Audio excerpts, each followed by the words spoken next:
ಹೋಗ್ತದನ ಅನ್ನುವಂಥ ಮಾತು ಇವತ್ತು ಭಾಳ ಸ್ಪಷ್ಟ ಅದ. ಈಗ ನಿಮ್ಗೆ ಗೊತ್ತಿದ್ದಂಗೆ 101 ಮೂಲ ಜಾತಿಗಳಿದ್ದಾವೆ ಅವರಲ್ಲೇ. ಅದರಲ್ಲಿ 5 ವರ್ಗೀಕರಣ ಮಾಡಿದ್ದಾರೆ, 5 ಭಾಗಗಳು ಮಾಡಿದ್ದಾರೆ.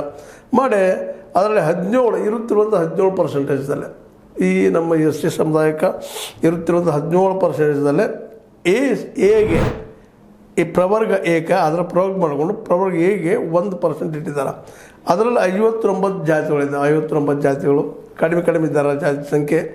ಮತ್ತು ಪ್ರವರ್ಗ ಬಿದಲ್ಲೇ 6% ಇಟ್ಟಿದ್ದಾರೆ. ಇಲ್ಲಿ 18 ಜಾತಿಗಳಿದ್ದಾವೆ.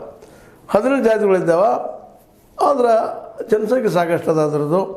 ಮುಂದೆ ಅದೇ ಕಾಲಕ್ಕೆ ಸಿದಲ್ಲೇ ಈ ಒಂದು 5% ಇದ್ದಾರೆ. ಸಿದಲ್ಲೇ 17 ಅವ್ರಿಗೆ 5 ಇಟ್ಟಿದ್ದಾರೆ. ಅದರ 17 ಜಾತಿಗಳಿದ್ದಾವೆ. ಮುಂದೆ ಪ್ರವರ್ಗ ಡಿ ಯಲ್ಲೇ 4% ಇದ್ದಾರೆ. ಅದು 4 ಜಾತಿಗಳಿದ್ದಾವೆ. ಅವರಿಗೆ ಏನಪ್ಪ ಅಂತಂದ್ರೆ 4% ಇಟ್ಟಿದ್ದಾರೆ 4 ಜಾತಿಗಳಿಗೆ. ಪ್ರವರ್ಗ ಇದಲ್ಲೇ 1 ಇಟ್ಟಿದ್ದಾರೆ. 3 ಜಾತಿಗಳು ಹಂಚಿಕೆ ಮಾಡಿದ್ದಾರೆ. ಹಿಂಗೆ ಹಂಚಿಕೆ ಮಾಡಿದ್ದಾರೆ. ಇದು ಹಂಚಿಕೆ ಸರಿಯಾಗಿಲ್ಲ ಅನ್ನೋದು ನಮ್ಮ ಬಲಗೈ ಅವರ ವಾದ. ಅಥವಾ ಅವರು ಏನಪ್ಪ ಡಿ ಎಸ್ ಎಸ್ ಏನು ಆಗ್ರಹ ಮಾಡ್ತದಪ್ಪ ಅಂದ್ರೆ ಪರಿಷ್ಕರಣೆ ಮಾಡಿರಿ, ಇದು ತಪ್ಪದ, ಇದು ಏನಪ್ಪ ಅಂದ್ರೆ ದತ್ತಾಂಶದ ಬಗ್ಗೆ ಕರೆಕ್ಟ್ ಇಲ್ಲ ಅನ್ನೋಂಥ ವಾದವನ್ನು ಮಾಡ್ತಾಯಿದ್ದಾರೆ. ಯಾಕಂದರೆ ಈಗ ನೀವು ಮಾಡಿದರೆ ಮತ್ತೆ ಮುಗಿದು ಹೋಗ್ಬಿಡುತ್ತೆ, ಎಂದೂ ಆಗುತ್ತಪ್ಪ ನಮಗೆ. ನೀವು ನಮಗೆ ಸುಮ್ಮನೆ ಮನಸ್ಸಿಗೆ ಇಲ್ಲ ನೀವು ಮಾಡ್ಕೊಂಡಿದ್ರಿ